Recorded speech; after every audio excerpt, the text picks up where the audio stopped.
বন্ধুরা নিরামিষ তোমাকে বলেইছিলাম তোমাদেরকে। তো আজকে দেখি মা নিরামিষে কি বানিয়েছে। আজকে তো আমার একটা মনপসন্দ জিনিস মা বানিয়েছে। মা কি বানিয়েছে আজকে? আমি দেখ ভাত, প্রথমে সাদা ভাত। আর এটা কি? এটা কচু বাটা। এটা বাঙালির প্রিয় কচু। সেই কচু বাটা, সেই কত টেস্ট হয়েছিল। মান কচু। এটা টুনা, বেশি করে দিলাম। এটা এক নম্বর মা বানায়, কিন্তু বহুত সুন্দর লাগে। তো বাবাকে দিতে পারলাম না, দেরি হয়ে গেল।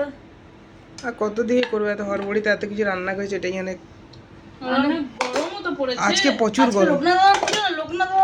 লোকনাথ বাবার পুজোতে রেকর্ড আছে, গরম হবেই। পুরো মাখন পিঘলে দেয়, মাখন খায় মানুষ দিয়ে লোকনাথ বাবা। করেছি কি করেছি জানিস? হ্যাঁ, দেখ পাট শাকের ডাল, ঘন ঘন করে পাট শাকের ডাল হলো দেখলি। ডালটাকে উবুজ করে, ডালটা পড়বে না। হ্যাঁ না, ডালটাকে কাট করে দিলেও পড়বে না ডাল। আর এই যে এখানে, এই যে আমার ফেভারিট জিনিস শুক্তো। তোর ফেভারিট না? একা দিদিভাইয়ের জন্যই বানিয়েছি এটা। শুক্তো অনেক রকমের হয়, এটা মামামের হাতের শুক্তো। মামামের হাতের শুক্তো, মামামের রেসিপি।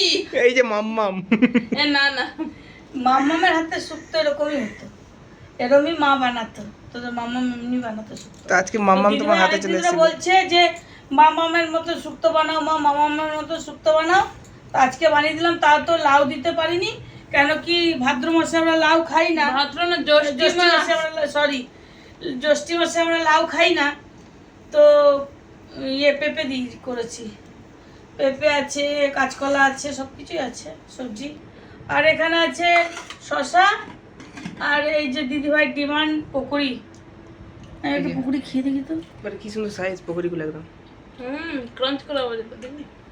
তাই ভিতরে কারিয়া পাতা দিচ্ছি, মস্ত লাগছে কারিয়া পাতা কুচিয়ে দিছি। খেয়ে নি। ঠিক আছে বন্ধুরা, খেয়ে নি। তোমরাও কি খেয়েছো বলবে কমেন্টে, জানিয়ে। আজকে তো লোকনাথ বাবা পূজা।